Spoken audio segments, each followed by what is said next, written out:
Bonjour à toutes et à tous et bienvenue dans cette émission où nous allons voir comment lancer et développer son entreprise en étant bien accompagné ici à Lyon. Et pour aborder le sujet, on est avec Ruben Lopez, responsable du pôle Live Lyon-Ouest, qui accompagne justement les entrepreneurs dans leur développement, et Félix Hébert, qui a lancé une marque de vélo connecté en bambou. Bonjour à tous les deux. Bonjour.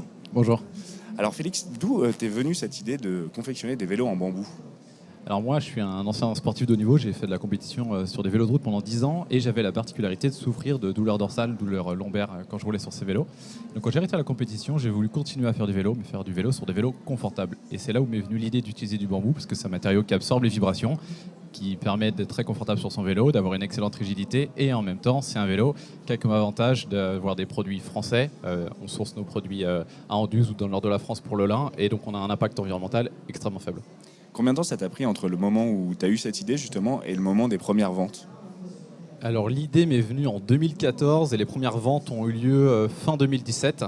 Okay. Donc il y a quand même eu plusieurs années. Les 2 premières années ont été des années de développement, de prototypage. Donc moi, quand j'ai eu l'idée de fabriquer des vélos en bambou, j'étais encore auditeur financier à cette époque-là. C'était la suite de mon master. Et donc j'ai pris vraiment 2 ans à développer le projet, travailler sur les produits pour obtenir des certifications. Et ensuite, une fois que le produit était bien ficelé, c'est là où j'ai décidé de me lancer et de partir à la recherche de mes premiers clients. De tes premiers clients et aussi de personnes pour t'accompagner. Ruben, comment, quand tu reçois ce genre de profil avec ce genre de projet, comment vous, à travers Live, vous les accompagnez dans leur développement ? Alors avec Live, on va les accompagner sur différentes phases. On a différents types de programmes d'accompagnement. On va avoir des programmes comme le Earlive qui vont permettre d'avoir les premiers éléments de formation autour de la proposition de valeur, le modèle économique, ce genre de choses-là. Puis après, on a des programmes comme le Live-In qui sont pour l'accélération commerciale des projets, pour réussir à bien avancer sur sa stratégie commerciale, sur des simulations de vente, ce genre de choses-là. Et puis enfin, le programme Live Up, donc du coup, où est Félix, et où on va accompagner les entreprises vraiment sur le développement de l'entreprise. Concrètement, Félix, ça se voit à travers quoi au quotidien, cet accompagnement ? Alors l'accompagnement, il est de plusieurs manières, c'est-à-dire on est déjà suivi au quotidien en fait par l'équipe de GrowUp, donc c'est-à-dire qu'on peut venir les voir régulièrement pour répondre à certaines questions, certaines problématiques. On a également un suivi là, qui est plus mensuel, qui est plus rythmé, pour justement une sorte de fil rouge sur notre développement, pour nous accompagner et nous aider sur une réflexion plus long terme. Et après ça, le programme Live nous met aussi à disposition des locaux, de super locaux, donc qui sont pour nous situés dans le 9e arrondissement, quelque chose d'assez rare finalement, d'avoir des locaux et un accompagnement comme ça au même endroit. À des prix abordables ? Alors à des prix abordables, ce qui est intéressant, c'est qu'on arrive finalement, quand on rentre la première année, on a des prix vraiment très faibles et au fil du temps, les prix augmentent pour quand on sort de l'accompagnement. Donc nous, c'est un accompagnement qui aura duré 3 ans. On arrive finalement sur un loyer qui est sur des prix de marché, plus ou moins, donc toujours un peu plus faible, mais voilà, qui s'en approche. Et effectivement, ça nous permet d'avoir le pied à l'étrier et puis de pouvoir, au fil du temps, continuer d'arriver un petit peu plus dans la réalité du marché, on va dire. Oui, c'est progressif par rapport à l'évolution de l'entreprise. Est-ce que tu as été uniquement accompagné par Live ou est-ce qu'auparavant tu es aussi passé par d'autres accompagnements ? Ah ouais, je suis passé par pas mal de types d'accompagnements différents. En fait, quand je me suis lancé, j'ai trouvé ça génial de quitter mon job d'éditeur, de me retrouver tout seul chez moi sur le projet. Et en fait, j'ai trouvé ça génial pendant 2 semaines. Parce qu'au bout de 2 semaines, j'ai commencé à me sentir seul, à lire des trucs sur la solitude de l'entrepreneur. Et c'est là où je me suis dit, ok, ce qui est intéressant, c'est finalement de se faire accompagner. Parce qu'en fait, très rapidement, sinon, on va être confronté à ses biais, à ses peurs. Pour moi, c'était la chose la plus difficile, on va dire, à surmonter, ses propres freins. Et donc là, je suis allé dans un incubateur qui s'appelle Manufactory, donc un incubateur de l'Université Lyon 3 qui m'a accompagné pendant 2 ans, finalement, qui faisait un petit peu le travail de Live-In, c'est-à-dire aider sur le développement commercial, sur la preuve de concept, finalement. Et ensuite, donc je suis resté 2 ans et ensuite je suis arrivé donc, au sein de Live et là j'ai eu l'accompagnement GrowUp. Ce qui est intéressant, c'est que finalement c'est la suite de ce que j'ai eu chez Manufactory. C'est-à-dire que Manufactory, c'était vraiment là pour arriver à vendre ses premiers produits, trouver ses premiers clients, avoir un business model assez bien ficelé.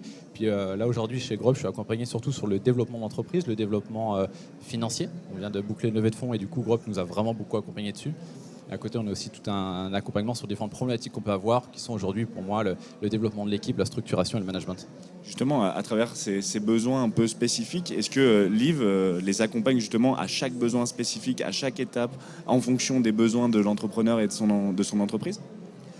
Alors l'idée sur l'accompagnement, c'est de pouvoir accompagner à plein d'étapes.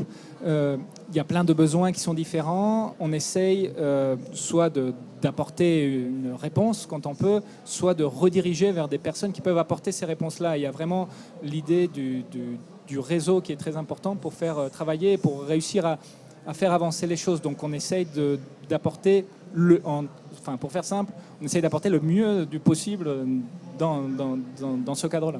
Alors du coup, excusez-moi, tu veux répondre?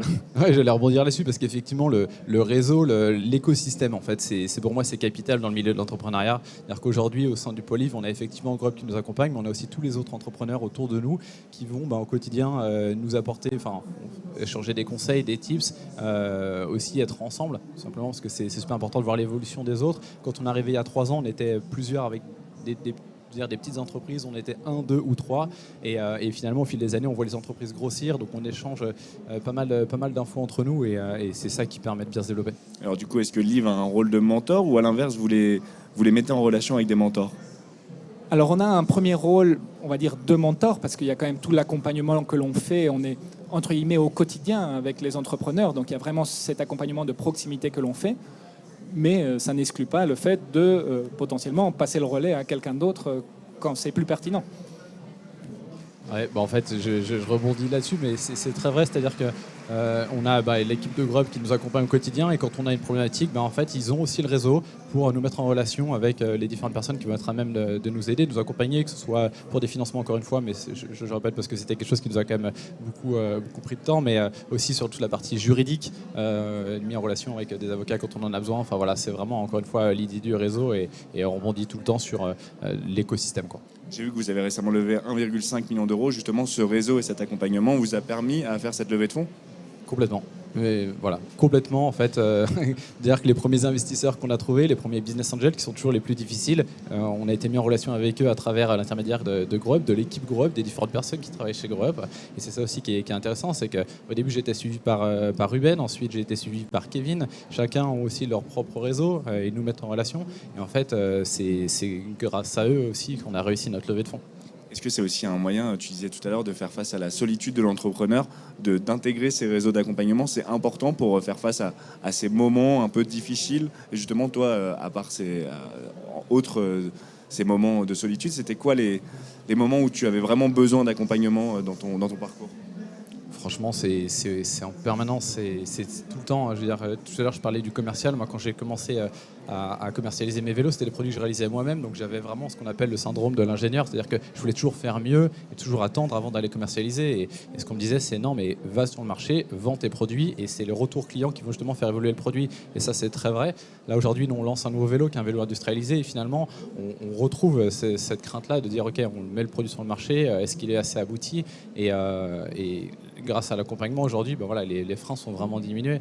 Et après, on a le quotidien. C'est vrai que quand on commence, moi j'ai commencé, j'étais tout seul pendant 3 ans. Mais effectivement, si on travaille tout seul dans son atelier ou dans ce bureau pendant 3 ans, au bout d'un moment, on se renferme. Et je pense que sans l'accompagnement, j'aurais arrêté l'entrepreneuriat. Donc c'est la clé de la réussite pour moi. Justement, Ruben, tu accompagnes les entrepreneurs, mais tu es aussi entrepreneur. Tu parlais de Grow Up. C'est la structure que tu as fondée et qui permet aussi d'accompagner ces entrepreneurs qui se lancent et qui veulent développer leur business à travers cette double casquette que tu as d'entrepreneur et aussi d'accompagnant. Comment toi tu le vis au quotidien et qu'est-ce qu'apporte justement cette expérience aux entrepreneurs mais aussi à toi?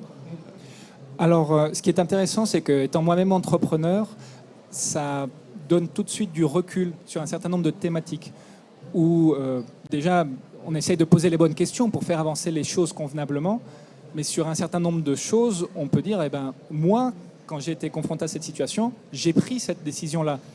L'environnement est différent, les raisons sont différentes, etc. Mais ça permet d'avoir déjà un point de réflexion, un point d'ancrage qui permet après d'étayer les choses. Et ça, c'est quelque chose de, je trouve, très intéressant parce que les entrepreneurs que l'on accompagne sentent qu'on est dans une discussion de pair à pair et que du coup, oui, je comprends parfaitement les craintes ou les peurs ou les succès qu'il peut y avoir parce que moi-même, je les ai aussi vécus. Quand il y a quelqu'un qui vient me voir et il me dit oui, mais bon, là, commercialement, ça prend pas trop, moi, je comprends tout de suite. Oui, donc du coup, j'ai pas assez d'argent chez moi et donc du coup, ma femme, du coup, c'est compliqué. Et parce que ça fait partie de la vie de l'entrepreneur. Et donc, du coup, d'avoir un peu ce recul est quelque chose de très important pour pouvoir apporter le bon mot ou le bon conseil aux personnes que l'on accompagne. On parle ici de l'accompagnement sur la ville de Lyon. Je voyais qu'en 2002, Lyon avait lancé un programme, donc ça remonte un peu, hein, c'était il y a 20 ans, en se disant Lyon, ville de l'entrepreneuriat. Aujourd'hui, je vous pose la question à tous les deux, mais chacun dans votre domaine, donc toi en tant qu'entrepreneur et toi la double casquette, en quoi Lyon est une ville d'entrepreneurs? Ruben, si tu veux commencer. Alors, Lyon est une ville d'entrepreneurs parce que déjà, il y a beaucoup de gens qui se lancent dans l'entrepreneuriat à Lyon.